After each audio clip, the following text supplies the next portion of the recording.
As a change maker, you're dedicated to making a positive difference in the world. You love what you do, and you're good at it. But here's the thing. With all the things on your plate, you may struggle with finding the right balance between work and having a fulfilling personal life. And as the world becomes more complex, it may seem change, disruption, and uncertainty have become new norms in your life and work. But it doesn't have to be this way. I'm Miko Marquette Whitlock, and I'm on a mission to help changemakers like you improve your well-being while increasing your well-doing and changing the world without burning out. In every episode, my intention is simple: to share practical wisdom about the inner and the outer work required to take care of yourself while building a better world, especially when it feels like work doesn't love you back. So, let's get started.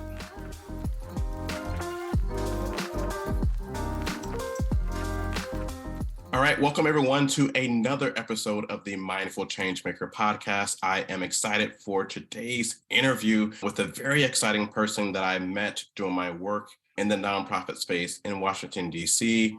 Her name is Shana Glickville, and she is joining us today. She is the founding partner of the Beekeeper Group. And so if you are in the DC area, you're working in advocacy, you're working in nonprofits, you can't help but know her and know her name. So they are a boutique public affairs firm in the Washington, D.C. area, and she has over 20 years of experience working across sectors, so with corporate clients, association clients, nonprofit clients, all about supporting them with their digital communications and online advocacy strategies, particularly focusing on social media, creative design, and digital advertising. And outside of that work, she is very active, particularly in the nonprofit community. She serves on a number of boards. We don't have time to list all the boards and activities that she's a part of. She loves to travel. We were talking about this before we started today. So hopefully if she feels comfortable, she'll share a little bit about her personal travels and how she's having fun these days. And so with that, Shana, I want to welcome you to the podcast. Thank you so much for having me. As I mentioned, I'm always so in awe of all your endeavors, from all the work that you give back and building people's own practices and helping them be better professionals. And now with everything you have on your plate, from podcasting to writing a book, I'm so impressed. Awesome. I'm happy to be here, and I'm happy to be able to just share something that is useful to the world. And so as we get started today, I've given people a brief bio sketch of who you are. That's like the formal bio. That's like what you submit for the conference thing when you're the keynote or whatever. But let me ask you this. One of my favorite questions, Will, is just to ask you, who is Shana and tell us in your own words, who is Shana and what do you want the folks who are listening to know about you? Yeah, probably the most defining thing about me is that I am an extrovert. And so I really do love meeting people. I'm a networker by nature, hearing people's stories, seeing how I can help them, and people from all different backgrounds and interests. It doesn't have to be around business. I love meeting my neighbors. I'll talk to people on the street. And so really who I am is just a connector. If anything, it can get overwhelming. Once that happens, you get text messages from people you don't even know and you don't remember who's connecting with. And I think that really defines me as a person. Awesome. So it sounds like you are a connector. Yes. You feed off of the energy of people. You love connecting with people. So Shana's going to be all up in your business if she sees you. You'll laugh me. Yeah. Let's talk about your journey as a change maker, and going to ask you one of my favorite questions. I think it's so telling. And it's so interesting to be able to connect the dots. Sometimes in unconscious ways, we don't recognize how our first experiences actually shape where we are today, even if it looks on paper to be very different. Can you tell us about your first real job ever? And I'm going to put real in quotation marks, and you can define real however you would like to. But Can you remember what that was and take us back there? Growing up, my summers were always at summer camp. I was a camp, but then obviously even through college, I held on to summer camp as long as I could. And then I had to get a real job. My major, which most people wouldn't expect, was I have a Bachelor of Science degree in environmental policy and natural resources. And so I moved to DC to work at an environmental nonprofit, and definitely a statistic of people who want to come to DC to make a difference and change the world. And working in the environmental community for my first couple of years was definitely a unique experience. I think I learned about policymaking and lobbying and that's the direction my career took. Sometimes it still touches environment, but now I realized people who do environmental work are extremely knowledgeable and passionate. I just wasn't ready to stick to that one box. And Mm, my career evolved into consulting, which is great because I have to become an expert in whatever my clients are working on. And so it's always something new and different, everything from the hospitality industry to the financial sector, mm. sometimes energy and environment, sometimes health and medicine. So it could be anything. And I really do think that was instrumental in telling me I didn't belong just in one sector. It felt like just such a choice that if you do this career and you stick in this path, there were people who really were passionate and ready to do that for the rest of their life. And it just Yes. wasn't me. Yes. And I'm seeing a through line here in terms of what you shared about who you are as a connector from the summer camps, right? You have to love people and love kids in order to do summer camp and to do it summer after. It sounds like you did this consecutively summer after summer. Oh, And yeah. then you decided, okay, there are not enough people in this environmental space. And Right. so I got to connect with all the people. So why don't I just do Yeah, something where I can connect with all the people and learn about all exactly. the things they're doing? I love that. So let me ask you this. Was there a particular experience that you had as you were working in the environmental space that really was like an aha moment where you were like, hey, I actually want to, I want to do this work, but I want to work with a broader range of folks as we do this work? I think it was more a person. I was really fortunate enough to have a first boss who was like this amazing woman who was like, you can be I was a legislative assistant, a very Mm, common first job in DC, to a lobbyist on these issues. And so she was like, you can be my assistant or you can really be my assistant. It's up to you if you want to be side by side with me or if you just want assignments. And I'm like, no, I want to be side by side with you. And she really took me to every meeting, really empowered me to do the work that was assigned to her and really lifted me up. And she was just such an amazing mentor. And she the passion was there for the subject matter. And I ended up going to law school, and she had been to law school also. So I really did follow in her footsteps. A lot of lobbyists just like to throw around that they have a law degree, even though you don't really need it. And yeah, we stayed close. And she passed away a few years ago, but she was mm, just so instrumental in inspiring me in what I wanted to do, but also what I didn't want to do. yes. All right. I appreciate that. Do you want to put her name in the space Oh, her to name is Joan Mulhern. Thank you for that. yes. I don't get to say it often, and I do think of her often. She gave me a candle that is shaped like a brain. That was a gift when I Mm, went to law school, and I keep that in my office and on my desk. And so I do carry her around with me quite a bit. But her passion, for environmental justice was just unmatched, and she made a huge difference on a lot of environmental issues. And I just learned so much from her. awesome. And what an amazing start so early in your career to actually Yeah. have that opportunity I got to, as so you mentioned, lucky. yeah, to be side by side Yeah. as at the start of your career. That's so amazing. So can you take us forward to how you're currently making an impact in the world? We've Is the been Beekeeper around, Group yeah, and 13 mm, years now, which is crazy. When we started the company, it was a couple of us who worked at different organizations and consulting firms, and social media was just coming out. And we really saw the direction communications and advocacy was going to be going, and decided to start a firm where digital was very central to what we did.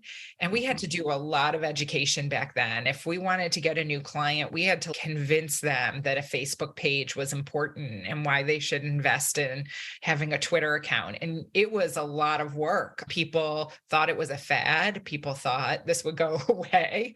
And even I was nervous thinking, should I really be investing my career in social media? Is this going to go away? There was hesitancy really all around. So when we started the company, we thought, okay, maybe this will last a year or two. Let's see where it goes. And then we had employee number one, employee number two, employee number three. And I would say within the first 3 years, business really skyrocketed. A Mm. lot of major associations and corporations and nonprofits, they just knew we had to do less and less education. More and more people were coming to us knowing they needed help with a digital presence. And Yes, that's probably how we connected in the beginning too, because you were it in the is. Yeah, I nonprofit was working for an space. association. Yeah, I Yeah. was. Yeah, And we were working on HIV and hepatitis, and I think we had a.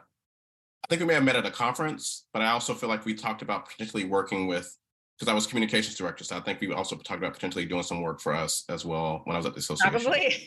Yeah. But I believe you were one of the ones that was already bought into digital and social. So Oh, I yeah. think You don't have to convince me. yeah. And over the years, sure enough, digital and social has gotten more and more complex. Mhm, Nobody can figure out their Facebook business suite or Meta mhm. business. And so really the opportunities for my company to grow have been plentiful. And if anything, the journey has been more from changing from a startup to being a real company. And Nice. there's a lot of demand for systems and processes and HR handbooks, and that was all new Mhm. because we didn't think this thing Yes. was going to last that long. So now we have a solid business infrastructure. Of course, being 13 years old, you don't get to be 13 without that. So over the years, my journey turned into not just being a consultant and an expert on digital communications, but a journey of entrepreneurship and learning how to start and run a business. And so that was also that kept it interesting. And when you're starting the company, you're doing the work during the day and you're doing HR and accounting and marketing in the evening. And then eventually the business is big enough that you have a team and everyone pitches in and you have someone dedicated to accounting and someone dedicated Yes. to marketing. And so you really get to just focus on the work that you want to be doing, which is great. Yes. I think that is so awesome. And as you were sharing that, I was thinking back to I think one of our first conversations. And one of the things that I took away from that, because I think you came and you actually talked to me, but you also talked to our team and decision makers in our organization. And you used a set of questions that were very helpful for me in terms of framing. And I use that to this day for projects, for communications, really for pretty much for anything that involves creating some type of product or project. And the two questions that I remember are, who is your audience and what do you want them to do? If you can answer those two questions, Exactly. then you're going to Yeah. have a pretty solid Right. plan moving forward for how to engage with them. Exactly. Think of that for something as broad as a website to as Yes. narrow as a tweet. Who do you want to reach and what do you want them to do? And you'd be surprised how many people, when you ask them to address these key critical questions, when you have an objective, they're a little murky and it can't be everyone. You really Yes. have to break things down more. We do actually now more and more, and I know this is common in the nonprofit community, we just define personas up front because there Mm, is more than one target audience. And so let's go yes. through each persona and say, what is their motivation? What are they interested in? What are they reading? And really get to know those people so that we can be in those spaces and connect whatever our mission is to what they're passionate about. And so the persona work, I think most clients might be hesitant at first, and then it becomes this reference document we continue to come Mhm. back to over and over. Absolutely. And I think it's one of the smallest things that anybody can do, taking the time Yeah. to do this. Like you don't, Yeah, I mean, you can certainly hire a consultant to do this, but there are lots of free resources that you can do this on your own. And doing absolutely. this one exercise Right. can be very powerful in terms of just really helping you to accelerate Yeah. action on whatever it is that you're working on. Because if you're crystal clear about who it is and what you want them to do, then you can maximize your time, your resources, and Right. whatever else you have in order to Yeah. make that happen. Right. That's the only way you can have a good report at the end is knowing what you're trying to accomplish. Exactly. Yeah. Yes. So let me ask you this. So you have done a lot over your career, and particularly with the Beekeeper Group, you all have grown substantially. You mentioned from this idea, you weren't sure it was going to work, to like having like a full team of people, and then you all have an annual conference, I think, Yeah, that you all are still doing. right. So is like a project or initiative or an experience that really stands out to you, something that you're particularly proud of? Yeah. Um, I'm glad you mentioned the conference because we've stayed steady for the last couple of years around a team of about 30 people. And we're really close with our clients. We have a lot of clients who've been with us for a decade in it. And then we have some clients who just come to us for project work on and off. But we feel like the conference has been really instrumental in building a community, especially around the pandemic where people are going to less meetings and getting off Zoom. We have for the last 2 years continued to put on the Buzz Advocacy Conference. It is for clients and what we call Friends of the Hive, where we go to Annapolis, which is you don't have to convince your boss to pay for a flight. And the price of the ticket includes hotel and all the food. And it's really inexpensive considering it's 3 days. We get great speakers, keynotes, and lunchtime speakers. And then we also have it be peer to peer. All the panels, everyone who attends has some sort of role. We do a lot of fun things. It is almost like a summer camp experience. There you go. See the Where we have this experience kind of coming in secluded handy. environment and people really get to know each other, and it just feels like great bonding and really authentic community building around practitioners in our sector. I think a lot of people who work in-house in organizations, especially if they've been there a long time, they can feel stale and they really like to connect with others in this really meaningful way. There's only so much you can get out of a webinar where you're just taking something in or hearing someone's case study. But 3 days of conversations and workshops and asking each other questions, it helps everyone leave more inspired about their jobs. And so I'm so proud of when my colleague said he was going to put this together, I was like, no way, this is a horrible use of our time and resources. I was like, fine, give it a shot. You were like, who's the audience and what do you want them to do? Yes. Prove this. And it turns out we've done it for 6 years now and people just love it. People fight for, how do I get a ticket to Buzz Summit? Because it is we can only fit, I think it's 80 people total, and there's at least 20 of those are beekeeper people. It has become a hot ticket, which we're very proud of. And I think the authenticity of the community building, people who return year after year or want to send a colleague because they had such a great experience. I'm really proud of it. And my colleague gets to do a big I told you so dance every time. So let me ask you this question about branding. So you've mentioned that, so the name is Beekeeper Group. You talked about the Buzz Summit. Yes. You've talked about the Hive. How many metaphors? For people who are not picking up what you're putting down, can you just take a step back and explain to us like what's going on here? Like what's up with that? I feel like the back of our business card should say, "You don't actually keep bees." It's a metaphor for online community building. But a lot of our clients are people like grassroots managers or communications directors, but they feel like it's not herding cats, but you are trying to generate buzz and build a hive. Why are people going to come to your website? How are you building community? And so we really have leaned into this metaphor. When we started the company, we were really nervous nobody would hire us and take us seriously. And maybe we should have a second name. And then we decided that our message was that you have to be bolder and more creative to get attention in today's landscape and media landscape. And so we decided to lean into it.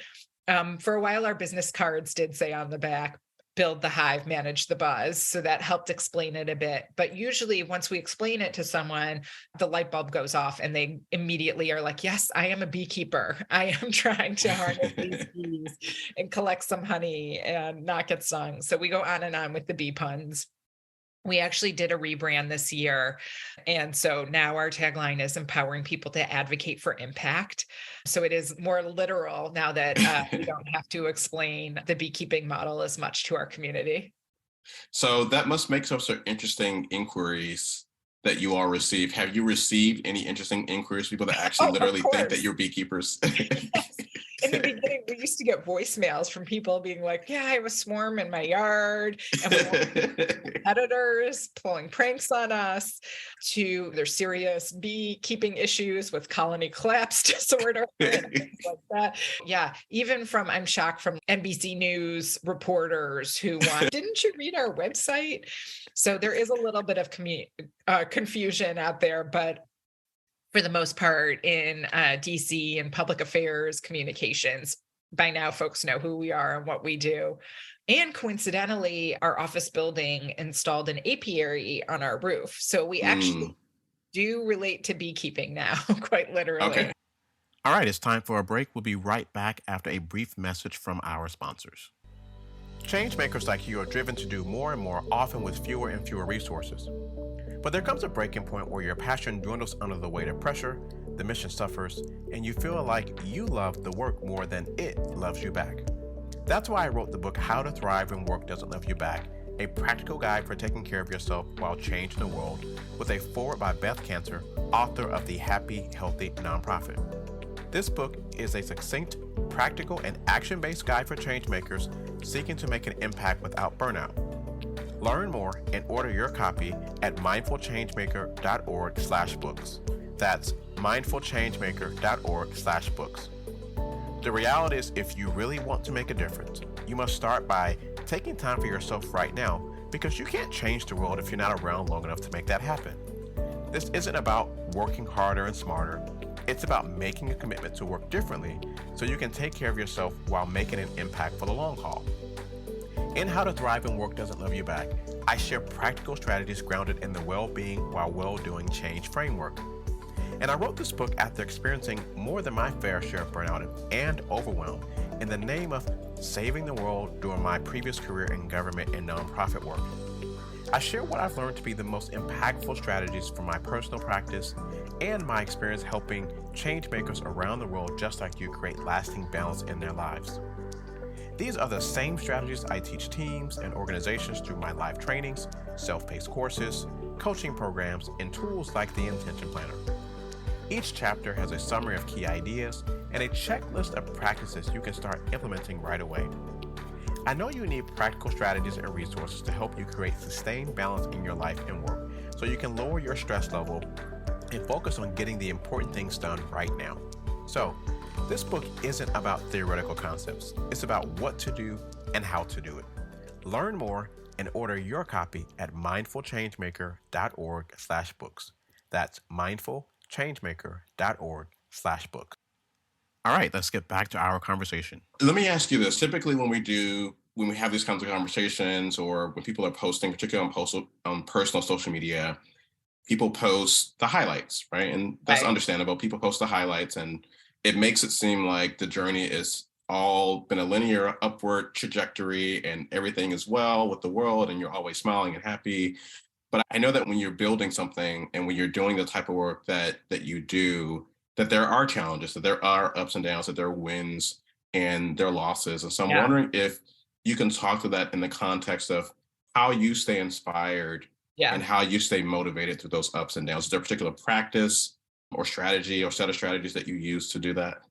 I think for the most part, consulting is a bit of a roller coaster, and I'm so used to it by now that I have to be Mhm. mindful that we have a lot of staff who this might be their first job or their second job. And that can be scary to them if there's something bad happens or a client doesn't have budget anymore and they don't want to work, they can't work with us. And we're like, you can't take that personally. This is just like the business. So I think developing my own leadership skills to be mindful that my experience of it comes and goes isn't everyone's Mhm. experience, and how can I guide them and be a stronger leader around coaching what's normal. And you might make a mistake with a client and that's okay, and here's how you correct it. When sometimes with consulting you feel like you have to be an expert all the time, and so it is about saying I'll get back to you sometimes, Mm. Mhm. or you don't know what you can share or what the right answer is. So, a lot of coaching and mentoring around not everyone is having the best day ever, especially on the agency side. I Yes. think, to be honest, working at agencies in the pandemic was really hard Mm. because agency life can be really intense. You are shifting gears all the time. You're dealing with all different personalities, all different clients. And in the pandemic, when everything shifted to Zoom, and I think, again, we have these junior employees who I think really relied on sitting next to people to say, "Hey, what are you using for this?" Or Yes. How should I respond to this?" And not having someone next to them and really doing this work in isolation, I would imagine would have been really challenging. We had to just really be mindful, and including working with you about how we can be supportive employers around Yes. the challenges of sometimes the work is a grind and we don't want people to feel isolated, let Mhm. alone we're going through a pandemic and everyone was going through their own kind of journey. But doing the kind of work we do without being able to meet people in person or have someone sitting next to you, I was very concerned about people feeling isolated or not knowing who to go to for things. Yes. Um, I think we opened up like a Slack channels, which I know a lot of businesses have done. And I think that was really helpful. We added a lot of fun channels as well as work channels. Of course, there's a chat for every client, but there's also a Yes. chat for sports and Bravo TV and what are you listening to and all kinds of Yes. things. So people felt like they were sitting next to each other. And we probably did have more meetings, but we really felt like it was important for people to see faces regularly, not feel like they were working alone, and have opportunities to ask questions that they didn't have while working in the office. Yeah, I think that's so important. And what I'm taking away from what you're sharing is number one, it sounds like there's, some kind of formal, maybe informal practice that supports you in being mindful of the dynamics that are taking place, Yeah. right? So that the things are happening, right? To your point, like the client might not have the budget to continue working with you, or maybe you mess up, right? Yeah. And you have to fix whatever the thing Right. is that you mess up on. And it sounds like there's some kind of awareness about, okay, just first of all, just acknowledging, okay, a thing happened. All Yeah. right. And Yes. it's okay. And then figuring out what can you do that's within your control. Yeah. And it's just like you're doing it for yourself and you're also coaching your folks on that too. I Do you want to say think more? it took me a while to realize those muscles for me took work and exercise over the years because I did Yes. used to panic if something went wrong. Oh my God, the spiral I would go through.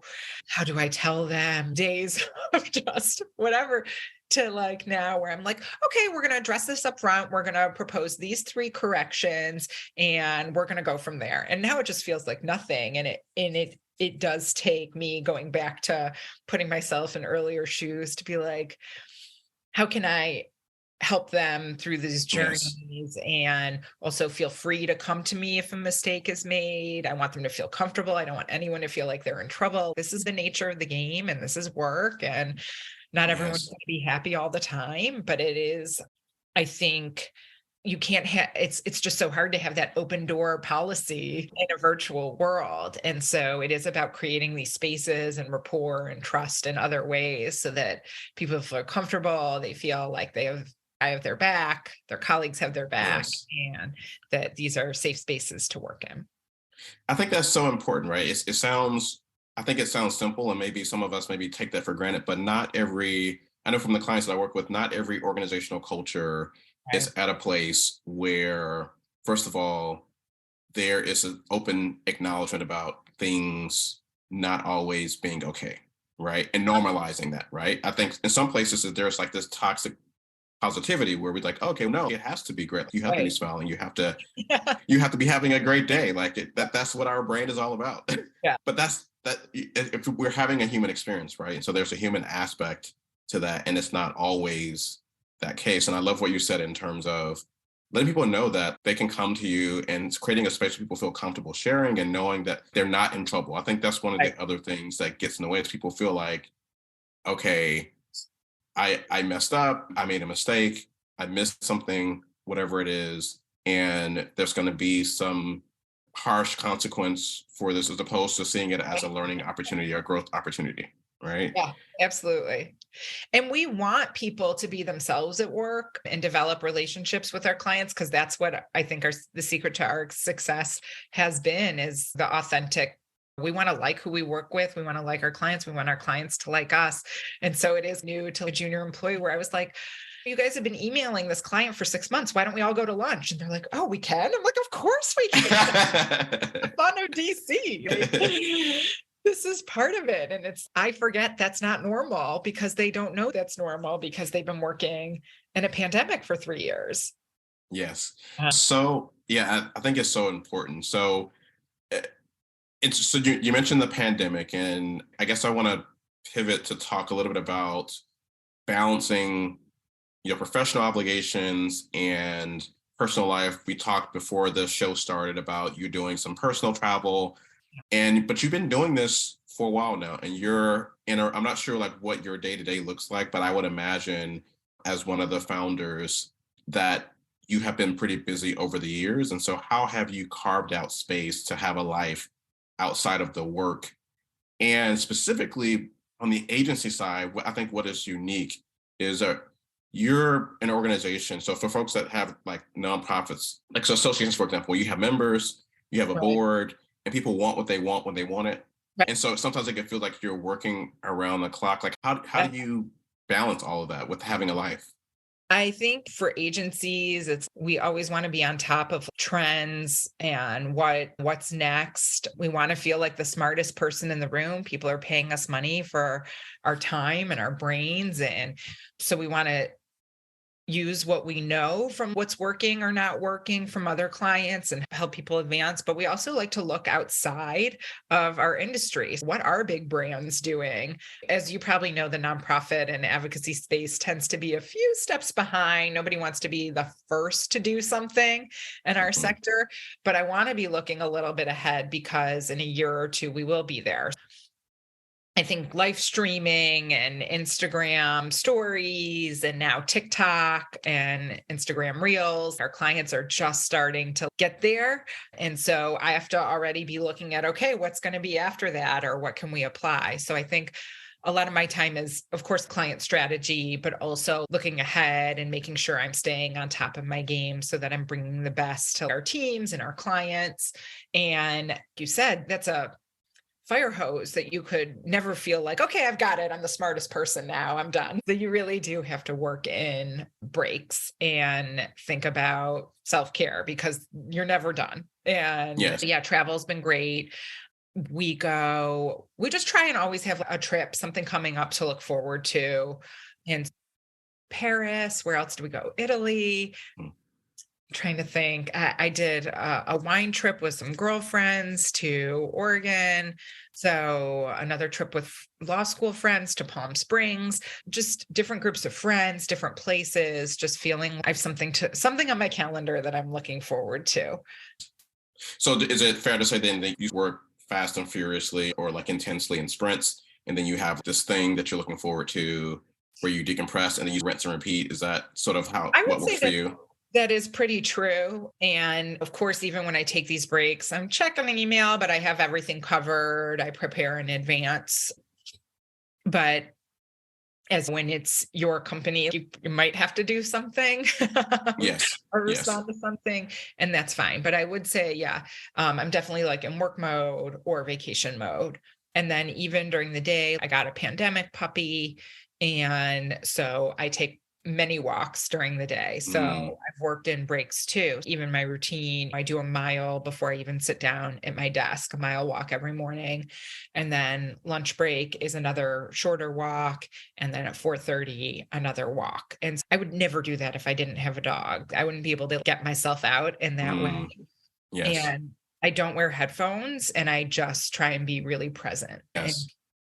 I think that's been helpful for being present also when I'm at my desk because I know I have Yes. breaks worked in. And yeah, so and it's fun and it's exercise. Yeah. I think that's been good. And I think a lot of people are doing that these days. Yes. And it's so simple. And I love what you're sharing is because I think not everyone has the same way of finding that balance. Not everyone has a similar sort of workflow. And it sounds like for you, you have a non-linear work day most days, Yep. but you're able to break that up with the breaks that you talked about and now walking a dog, right? But I also love that you have this thing that you're looking forward to, like this big trip or activity that you have already on the calendar that you figured out ahead of time. Yep. And you're able to work intensely up until that point, knowing that when you get there, you can just decompress. Yeah. And so it's just one way of doing it and it sounds like it's working for you. So I also love that. It sounds like you've settled, as I hear you describe it and as I'm sensing your energy, it sounds like you have practiced and you've gotten to a place where you're settled in a It is a practice that actually pattern. works for you. Yeah. But I also am mindful too of my employees who isn't taking their vacation time. They Mhm. need to schedule something. I think a lot of people save their vacation days and then we have this use it or lose it towards the end. And then everyone's out November, December. And I'm like, no, you need to go for your trips, like have something in the spring, have something in the summer, and then have something in the winter. Yes. Um, but I guess everyone's on their own journey. But I will be like, send everyone their vacation days. Everyone needs to take vacation. Reminder, take your vacations. Awesome. So And I love that you, as a leader in the company, that you are encouraging folks to regularly take time for themselves and not just hoard it.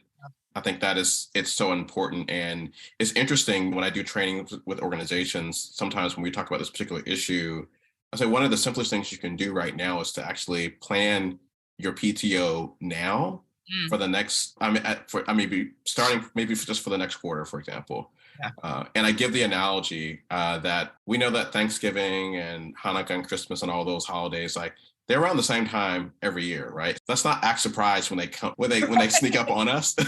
So if you already know that, why don't you just plan your PTO right now and you can plan your Um, work around it?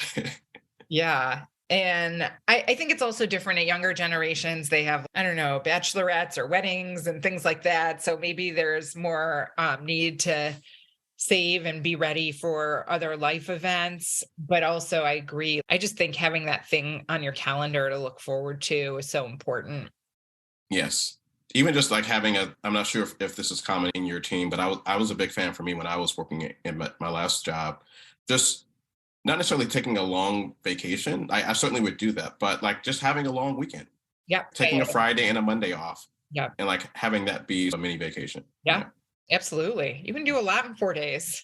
Yes. Yes. So let me ask you this. I want to pivot to the work that we've done together Yeah. over the years. So we have, through Mindful Techie, done training for your team. I think we did training during the pandemic Yep. and supporting folks and making that adjustment and figuring out how do they find balance and work in an efficient way in the pandemic. And the other thing that we've done is you've actually invited me to come speak at the Bus Summit to talk to some of your clients that you work with. And I'm curious if you could maybe just share what's been the impact of that Right. work for you, for the team, for the clients that you all have at the summit. Yeah.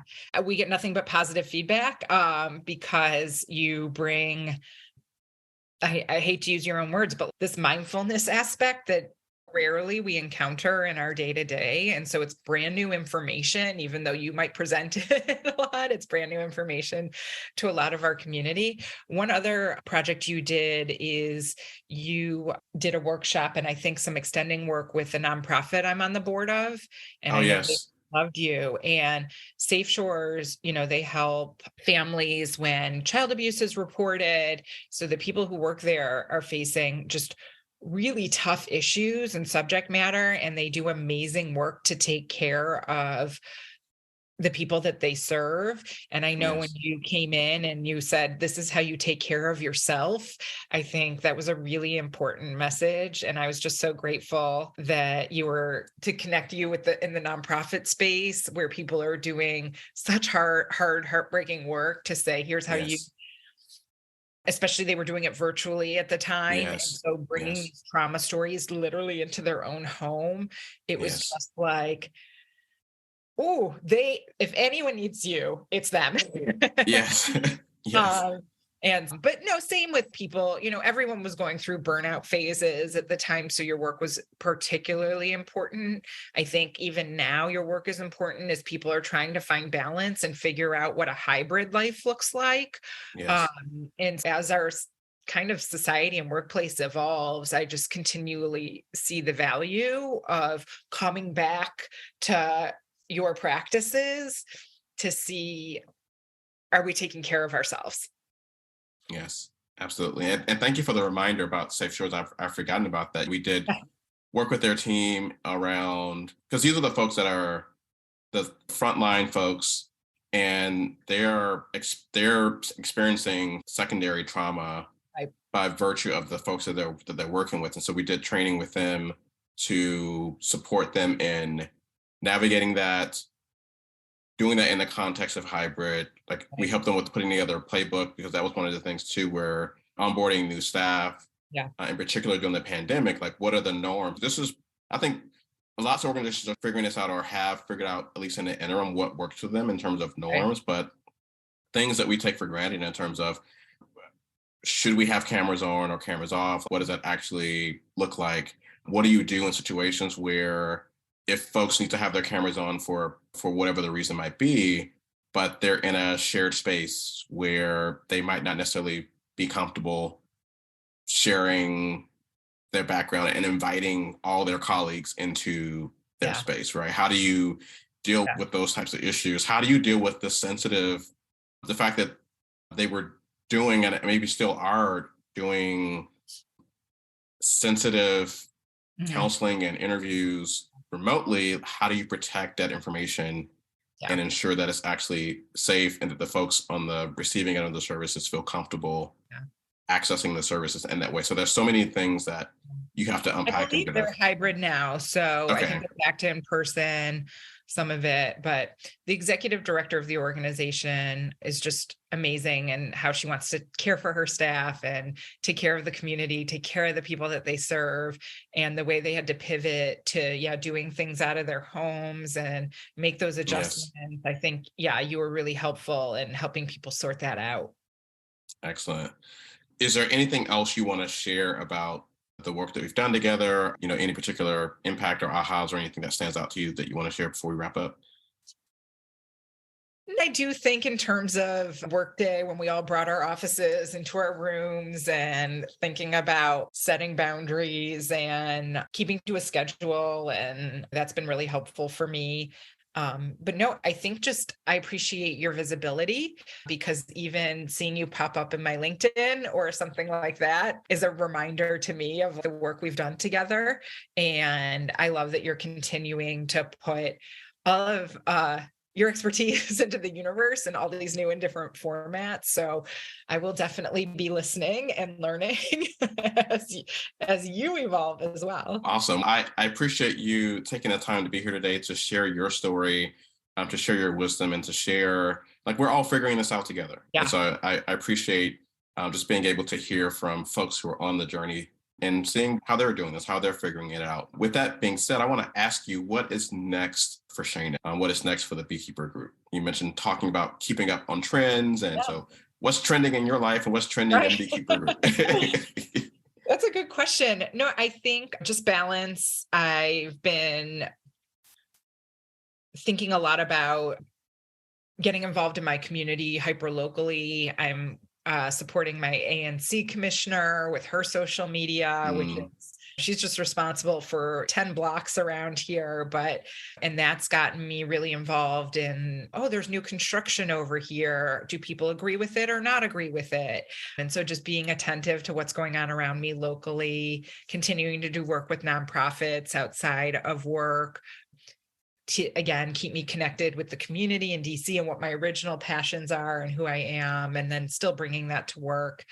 And then, yeah, just I think maybe some more mentoring and being mindful in mentoring. And I think young people are coming up in their careers in just a really strange time. yeah. And when I was coming up, there was always a happy hour or an event or a meeting or with other stakeholders. And I just think that's not the norm for people who've been in the workplace for the last 3 years. So I think I want to make sure I'm flagging events for them, making sure they're attending things in person and having some of those experiences that they might not have had in the last couple of years. Filling my cup, but also filling others' cups as well. Yes, and I see that the camp counselor in you coming out when you share that. You're so right. Yes. So maybe there's an adult summer camp for young professionals coming to The the bus DC summit area. is as close as I get. Okay. Okay. So where can people go to stay connected and to learn more about you and the Beekeeper Group? Yes. Beekeeper Group and myself personally, very active on social media, Twitter, Instagram, LinkedIn, and TikTok, even. So feel free to follow Beekeeper Group or S. Glickfield on any platform. Awesome. Thank you so much for being a part of this conversation. I Thank appreciate you. you sharing your story. I want to take a moment to tell you about a live virtual program to help changemakers like you take better care of yourself while creating a positive impact in the world. It's a live virtual 2-day interactive experience designed to help you increase your well being so you can increase your well doing. This retreat focuses on practices and strategies connected to the change framework for well being while well doing from my latest book, How to Thrive When Work Doesn't Love You Back. The framework addresses the U.S. Surgeon General's 5 essentials for workplace mental health and well being. Learn more at mindfulchangemaker.org/retreat. Again, that's mindfulchangemaker.org/retreat.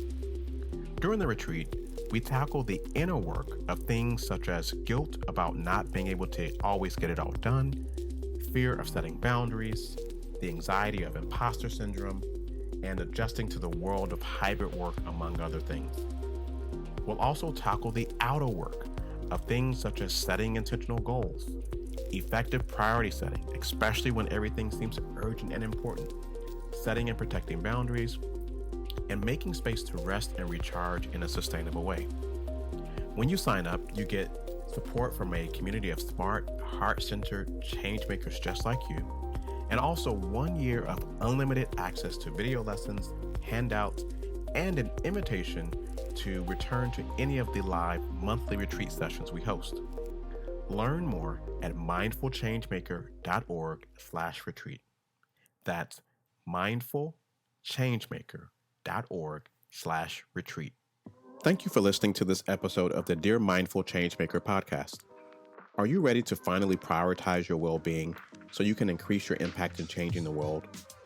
Join the Mindful Changemaker community and take the next step on your journey to increase your well-being while well-doing. It's 100% free when you join at mindfulchangemaker.org/join.